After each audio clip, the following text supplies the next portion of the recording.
Comenzamos un apartado muy importante de la asignatura, como es el del procesamiento de ficheros.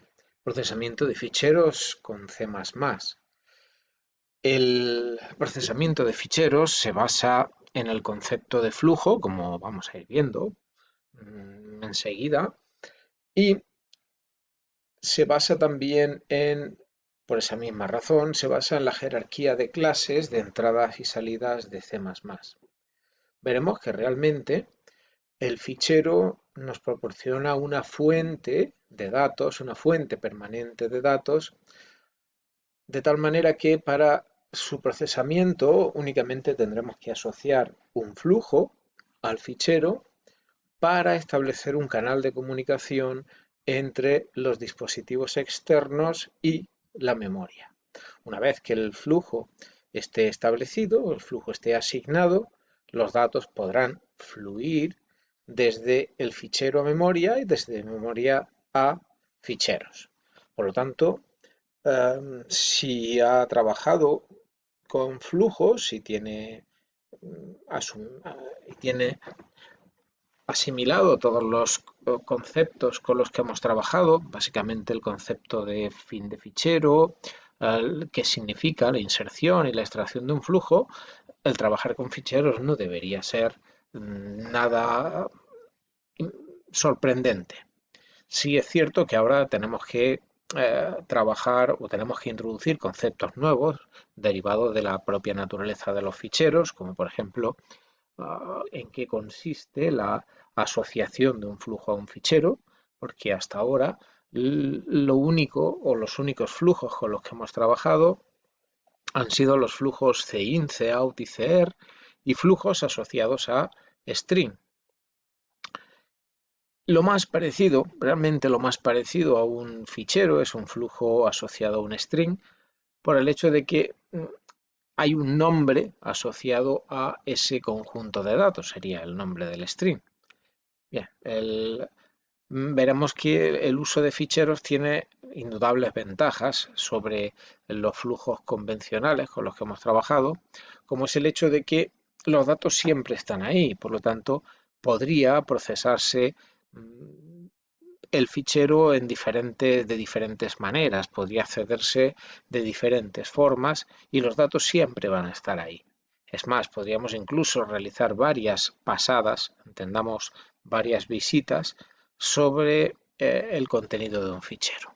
Bien, en los primeros temas están relacionados a ficheros que guardan información textual, información en formato de texto, o sea, ficheros sobre los cuales podremos ejecutar la orden cat o la orden more para ver su contenido, y su contenido lo podríamos editar con cualquier editor de texto sin ningún problema.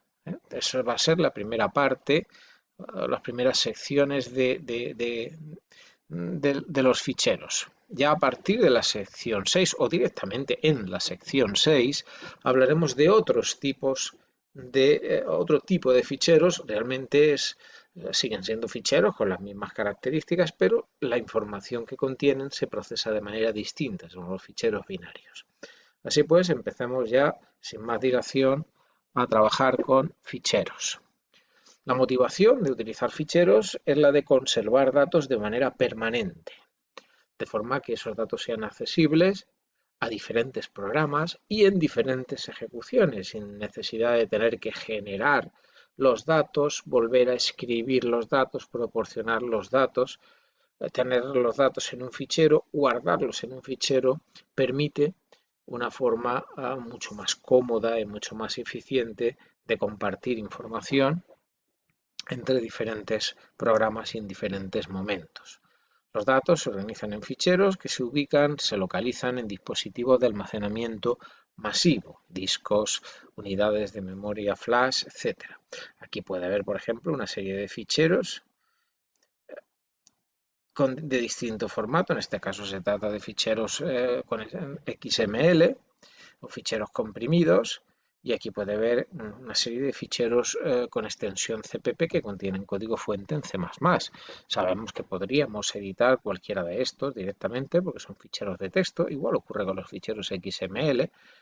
Sin embargo, intentar consultar directamente el contenido de un fichero como este, que es una carpeta comprimida, resultaría difícilmente comprensible.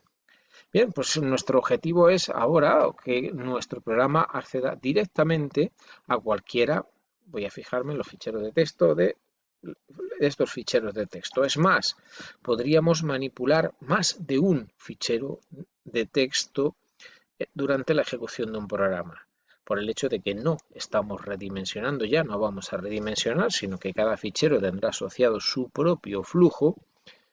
Dispondremos del teclado para lo que el programa así lo requiera y además cada fichero tendrá asociado su propio flujo. C++ y los lenguajes modernos ven a cada fichero desde el punto de vista de un programador como una secuencia de bytes, todos ellos terminados por el fin del fichero. Aquí en la figura podemos ver un fichero compuesto de n bytes, donde en la última posición, detrás del último byte útil, aparece el fin del fichero.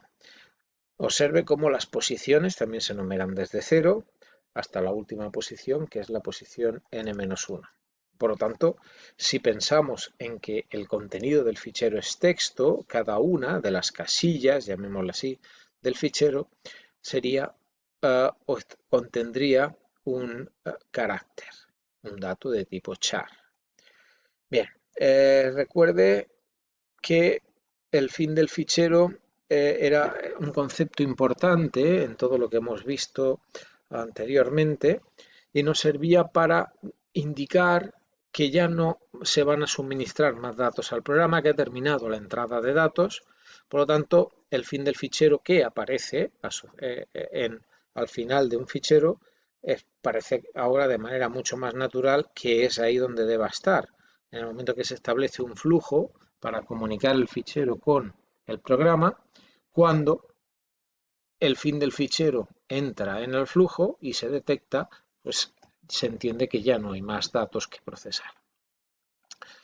Por lo tanto, volvemos a insistir que la idea es asociar un flujo a un fichero o asociar un fichero a un flujo. Realmente se trata de lo último, asociar un fichero a un flujo para poder leer datos de él si hablamos de un flujo de entrada o para poder escribir en él si se trata de un flujo de salida.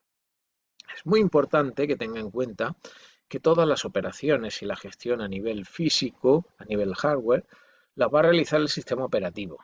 El programador no tiene que preocuparse de la manera en cómo se hace. No nos importa, digamos que no nos ocupa, no debería preocuparnos. Solamente nosotros deberemos gestionar el flujo con la manera en la que hemos aprendido anteriormente. Y de nuevo recordar que el procesamiento de ficheros tiene muchas similitudes con la forma en la que se gestionan las entradas y salidas y no tenemos más que ver la jerarquía de clases, donde podemos ver el lugar que ocupan ahora las clases asociadas a ficheros. ifstream o fstream y fstream. ifstream es la clase que se encarga de gestionar flujos de entrada asociados a ficheros, o fstream la clase que se encarga de gestionar flujo de salida asociada a ficheros. Fstream es la clase que se encarga de gestionar flujos asociados a ficheros para entrada y salida. Observe cómo ifstream hereda de istream o fstream hereda de ostream. Siguiendo con esa misma idea de la herencia, para poder utilizar las clases ifstream o fstream y fstream, tenemos que incluir un fichero de cabecera que es el fichero de cabecera fstream. Observe que las clases que nos ocupan son las que aparecen sombreadas en rojo y puede comparar, por ejemplo, con los flujos asociados a cadenas que ya vimos anteriormente y las clases iStringStream, StringStream y oStringStream. Puede observar que son o se gestionan de una forma paralela a las que estamos introduciendo en este momento. De hecho, en la estructura de clases lo podemos ver todavía más claro. Todo lo que sabemos sobre iStream se puede aplicar a ifstream. Todo lo que sabemos sobre oStream lo podemos aplicar a ofstream. Fijémonos en la jerarquía de clases de nuevo. IStream sirve para generar las clases IFStream e IStreamStream. Dicho de otra manera, todo lo que yo puedo aplicar a un objeto IStream, ya hemos visto que lo puedo aplicar a un objeto IStreamStream y también, por lo tanto, lo puedo aplicar a un objeto IFStream. Por lo tanto, fíjese que ya sabemos mucho acerca de la gestión de ficheros. Dicho de otra manera, si yo quisiera leer todas las palabras que hay en un fichero y quisiera leerlas palabra a palabra, sabemos que una vez que yo establezca un flujo que conecte un fichero con nuestro programa, en ese caso el flujo sería ifstream, podré leer el contenido de ese fichero utilizando el operador mayor-mayor. ¿Por qué? Pues porque lo podía hacer con un flujo iStream y vimos que también lo hice con un flujo iStream-Stream. Por lo tanto, si una función esperara como parámetro un objeto iStream, por ejemplo, si una función esperara cin como argumento, podríamos pasarle un objeto ifstream. Recuerde que cualquier objeto ifstream es también un objeto iStream, por el hecho de que la clase ifstream hereda de iStream. Lo mismo podríamos decir acerca de OStream y OFStream. Cualquier objeto OFStream es también un objeto OStream. Y, finalmente, podemos repetir lo mismo acerca de la clase FStream, aunque la clase FStream la trabajaremos con más detalle en la sección 657. De momento trabajaremos solo con flujos IFStream y OFStream. Así, es importante que recuerde y que memorice la jerarquía de clases de C++, porque, de nuevo, si la tiene en mente y teniendo unas cuantas indicaciones básicas, como por ejemplo que cin es un objeto iStream y cout es un objeto OStream, pues podrá entender muy fácilmente cómo se van a gestionar los ficheros ifstream o fstream, y ya vimos en su momento cómo gestionar los flujos asociados a cadenas, objetos o string stream y objetos y string stream.